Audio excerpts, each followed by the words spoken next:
Good morning, AIS Middle School. Today is Tuesday, March 6th, 2018. These are your morning announcements.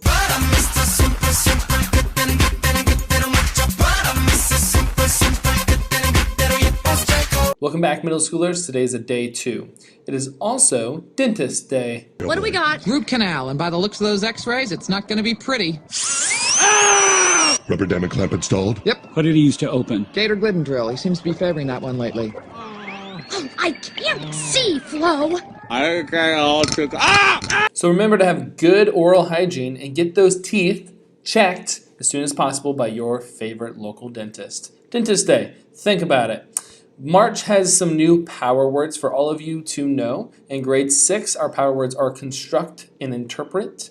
Grade 7, judge, criticize. And in grade 8, formulate and generate. Hopefully you are using these power words in your classrooms starting today.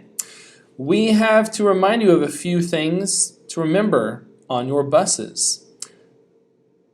First of all, remember to use only positive language and to not use bad language. No. You are role models on your bus, and it's important for you to act that way. So use positive language and make sure we do not use bad language. Number 2, if you're going to listen to music, it must be with the use of headphones only. Please do not blare music on your speakers or on your phones only. No. Thank you for your cooperation, and remember, respect those bus monitors. They're there to keep you safe and make sure you get home with no scratches or bumps or bruises or anything else. So show a little respect and keep that in mind. Aquaponics has a special announcement for you all to see. Hi, my name is Annie. Hi, Mr. Randall. You must be Omar's mother? Yes. Sit. Let's go ahead and talk about how Omar's doing this term. So let's go ahead and pull up N-grade here. And you have his report card. You can see that he has a 0.7 GPA for this term, which is good enough for the University of McDonald's. 0.7? He always told me he got a 3.7. This is extremely obnoxious. Well, I don't know how he said he has a 3.7 because it clearly says here 0.7. Well, unfortunately, when it comes to behavior, we actually had to invent a whole nother level of behavior probation called Tier 7 for him. He has 30 pages of synergetics write-ups, and so, yeah, unfortunately, behavior's not very good either. What? Tier 7? He never told me about this. He never even called me. He never did anything. I'm surprised, actually, you don't know that because he's made several phone calls to you in which he claims, actually, that he's talked to you about this. I gave the office your number, and I really need a favor. They're gonna call you anytime and act as if your mother. We're gonna talk about my baby. Please. Okay, sure. Thank you so much. Okay. Hello? Hello? May I speak with Omar's mother? Yes, this is Omar's mother. Yes. I'd like to speak to you regarding Omar's behavior. Yeah. So at this point, I mean, he's a class clown. He seeks attention. He's always being disruptive. He can't keep his hands to himself. He's constantly smacking other students. And so even when he is in class, he's focused like almost none of the time. And then every time we say something to him about, the fact that his behavior is not appropriate, he claims that he's doing nothing.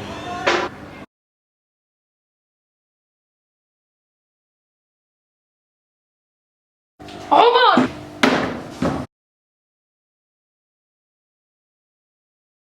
يا كلب! Mama, wait. Oh, it's very nice. Thank you.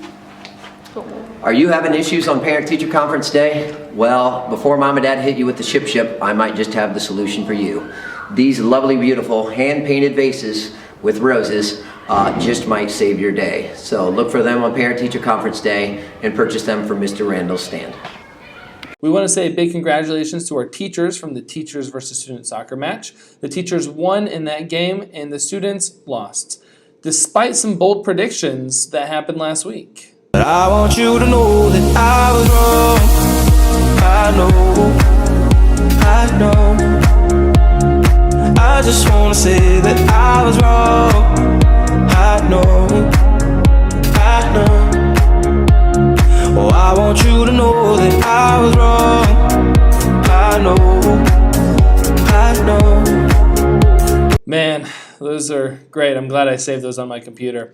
Good luck in the spring. We'll have another map test, one more for the year, and those students will get to participate again and maybe once and for all conquer the teachers. Today is week A in after school activities. We have character education after these announcements, so watch, enjoy, and learn something. This is Mr. Hatfield signing out.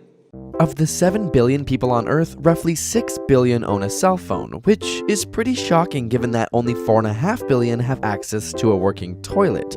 So how are these popular gadgets changing your body and brain? If you're looking down at your phone right now, your spine angle is equivalent to that of an 8-year-old child sitting on your neck, which is fairly significant considering people spend an average of 4.7 hours a day looking at their phone. This, combined with the length of time spent in front of computers, has led to an increase in the prevalence of myopia or nearsightedness in North America. In the 1970s, about 1/4 of the population had myopia, where today nearly half do, and in some parts of Asia, 80 to 90% of the population is now nearsighted. And it can be hard to put your phone down. Take for example the game Candy Crush. As you play the game, you achieve small goals, causing your brain to be rewarded with little bursts of dopamine, and eventually you're rewarded in the game with new content. This novelty also gives little bursts of dopamine and together create what is known as a compulsion loop, which just happens to be the same loop responsible for the behaviors associated with nicotine or cocaine.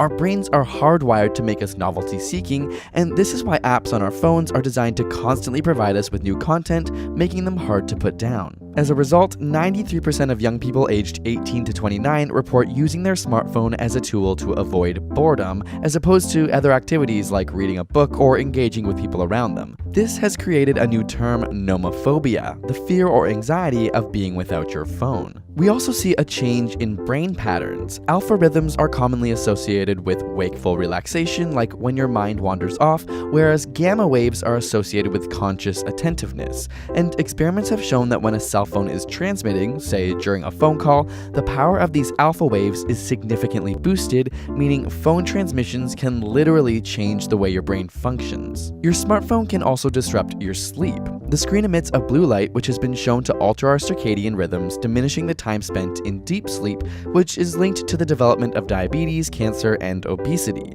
Studies have shown that people who read on their smartphone at night have a harder time falling asleep and produce less melatonin, a hormone responsible for the regulation of sleep-wake cycles.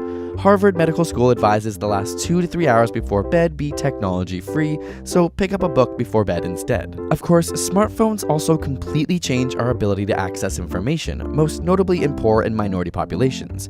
7% of Americans are entirely dependent on smartphones for their access to the internet.